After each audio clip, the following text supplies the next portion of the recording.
This is the Big O Show. This is the Big O Show.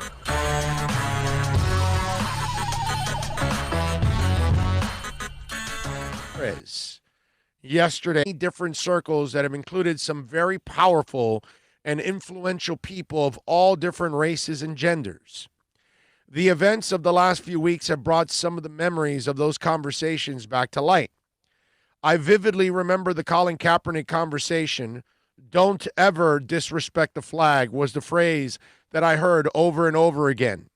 The idea that players were kneeling in support of social justice was something some people couldn't wrap their heads around. You remember that? And I obviously had plenty of, let's just say, colorful discussions with those that kept being butthurt. "Oh, you're kneeling. You're disrespecting the flag." No, they're kneeling for social injustice. Now, are you willing to admit that you were wrong?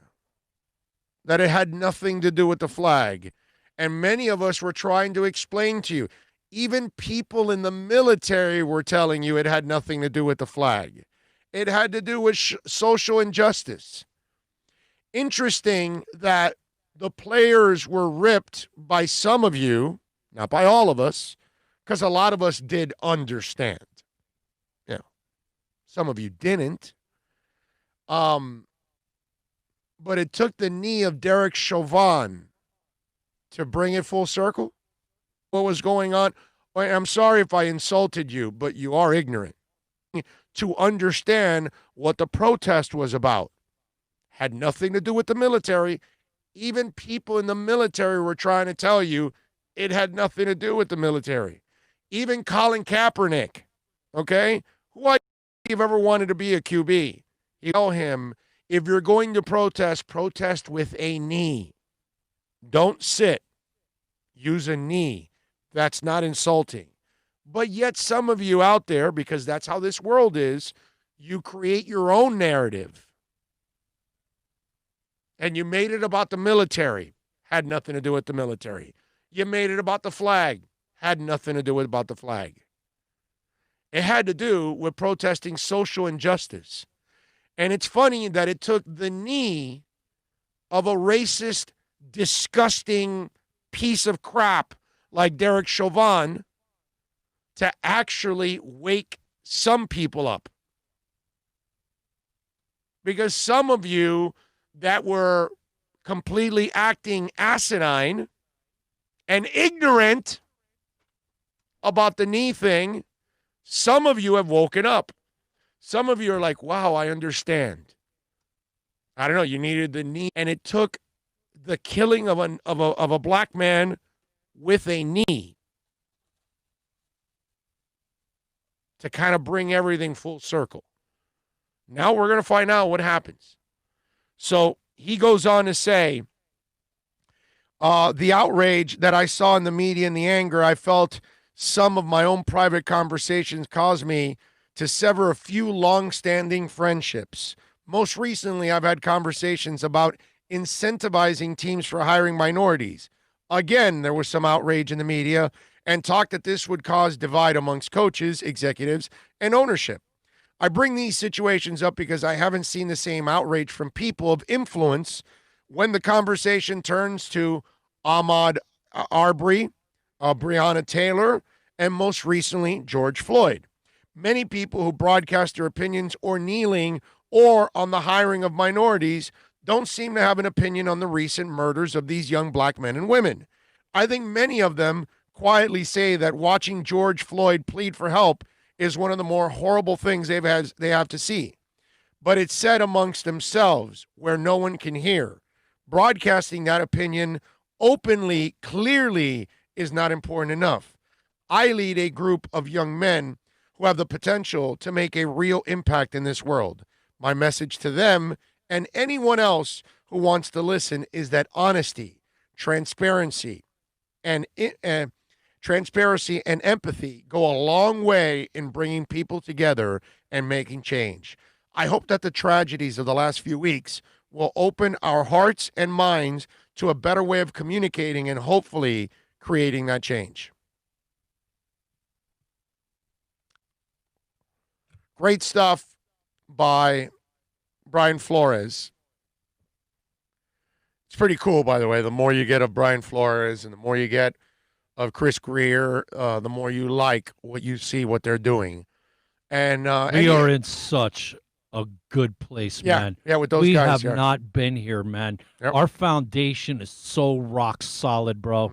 Mm-hmm. And look, Stephen Ross is also a very good man, okay? He's done a lot of good things for our community, and he also understands this fight and is very supportive of this fight. I think Stephen Ross is also a real positive to all of this. And he's the one guy that I'm hoping, more than anything, Chris Greer and Brian Flores have a ton of success because that guy's given a lot too, and he deserves to have some success. But it's really cool to see how these guys can actually handle all of these situations. And Brian brings up a lot of good points. And he's lived it. You know what I mean?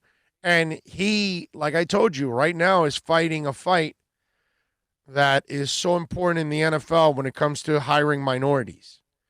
And his success can actually lead to other minorities getting opportunities. So the pressure is on him is enormous. The pressure that's on Chris Greer is enormous. I just hope that, his words, I hope the disgusting actions by some the last couple of weeks open up the eyes to some of you out there.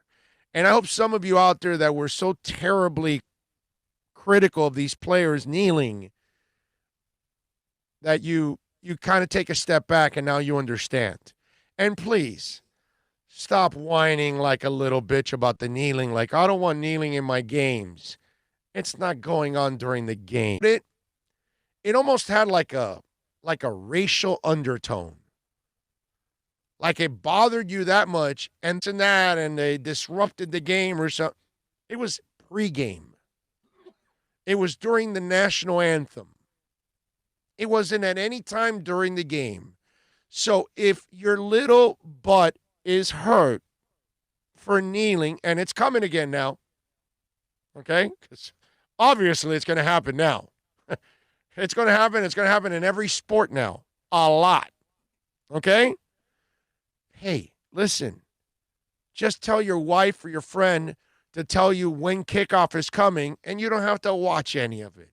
And you don't have to get butt hurt, maybe emotionally crippled, whatever it is you are. Maybe your racism is getting stirred up or whatever. I don't know what happened to you, okay, out there. Whoever you are out there. And your little overreacting bitch-ass self. Just wait till tip-off, till they drop the puck, till they kick off, and that way you don't have to worry about the kneeling. Oh, I don't want kneeling in my football game. There's no kneeling going on in your football game. It's, you know what it reminds me of? Remember the guy that was on our chat board the other day and was like, well, how come black people aren't out there protesting when it's black on black crime? And I told the guy, you realize that you sound like a racist. Because you hear that all the time. Right? But how did I spin it on him? Do Italians stand up in arms about mobsters killing mobsters? Were Cubans picketing in the streets in the 80s that marimberos are killing marimberos? Were Colombians freaking out on marimberos killing marimberos? And I can go on and on and on. Every class of people has their bad class of people. And they're labeled whatever they are. Right? It's why would a black person go out picketing about gang members killing each other? Why? Because they're two blacks? So Asian people all over are going to be, worried about Asian mobsters. What's that famous Asian mob that's the Yakuza or whatever it's called? So what, Asian people are like, oh, Yakuzas are killing other mobsters. No. Only in the white racist eyes of that one person, or many of those that come up with that stupid ass argument, black people should be worried about black criminals. Because that's the only race of people that should be worried about the criminals in their category. Think about that. Because you hear that argument all the time, right?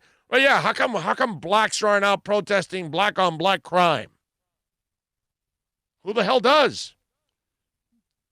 I'm sorry? Talking about crime and race and this and that. Some of the worst people are serial killers. 95% of your white. serial killers are white males. Hey, how come white America isn't protesting on serial killers? Huh? Come on. No more whites with 3 names.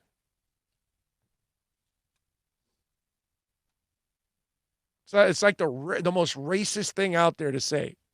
Well, how come blacks aren't protesting black on black crime? Well, because those are crimes. They're criminals. That's not what we're trying to protest. We're trying to protest cops that are criminals, killing people. Huge difference there, racist white guy. Okay? Black people don't worry about black criminals. Just like Cubans don't worry about Cuban criminals.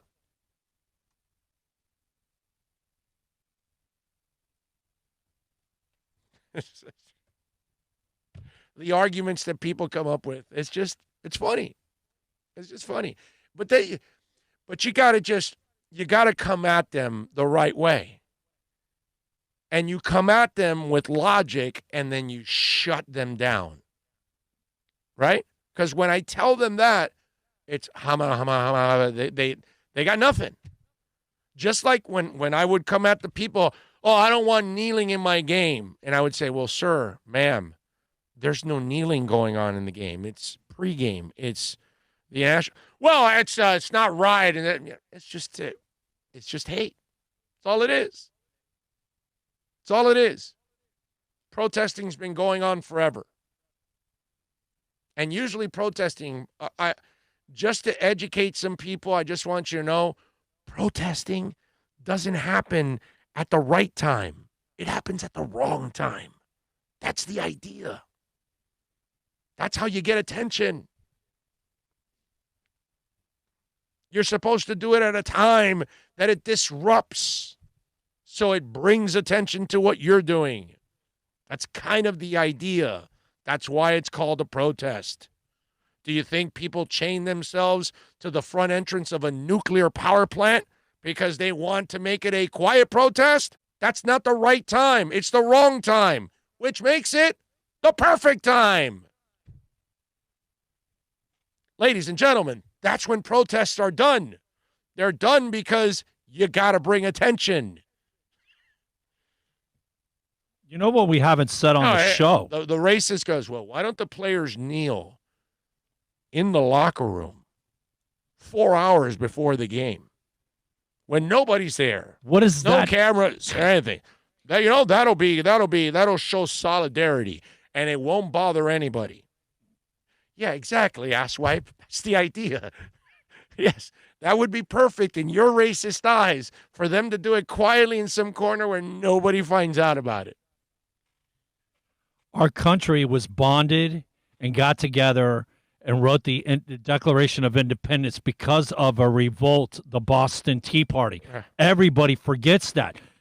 We took the tea and threw it in the harbor in Boston. Not a good time. We're not taking it. Not a good time to do that. But it brought attention to this day. Our country is our start was that. Right. We're unified and we're together. Triads, Yakuza.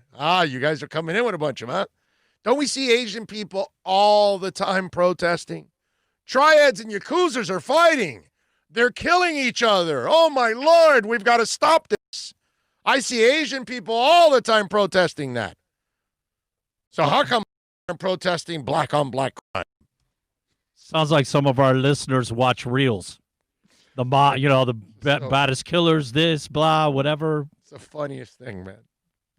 It's just too funny. The level of ignorance is just crazy. Bill, are you suggesting start a revolution?